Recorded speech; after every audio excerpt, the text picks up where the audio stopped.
মাননীয় প্রধানমন্ত্রীকে জবাব দিতে হবে কেন তিনি এটা বলছেন। জামাত ইসলামের কোন নেতা বলেছে আমার কাছে যে জান্নাতের টিকিট আছে বিক্রি করছি? টিকিট বিক্রির একটা কথা বলা হয়েছে। মাননীয় স্পিকার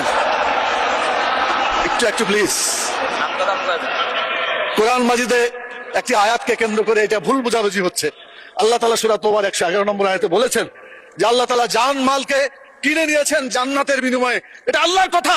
আপনি জানমাল দিবেন, বিক্রি করবেন, জান্নাতে যেতে পারবেন। জানমাল আল্লাহর পথে দিবেন না, আপনার কপালে জান্নাত হবে না। এটা আল্লাহর কথা, এটা মানুষের কথা না। আমি চ্যালেঞ্জ দিলাম, জামাত ইসলামের কোন নেতা বলেছে আমার কাছে যে জান্নাতের টিকিট আছে বিক্রি করছি? মাননীয় প্রধানমন্ত্রীকে জবাব দিতে হবে কেন তিনি এটা বলছেন। আমাদের ফখরুল ইসলাম সাহেব বলেছিলেন আমরা শরীয়তের আইন বিশ্বাস করি না।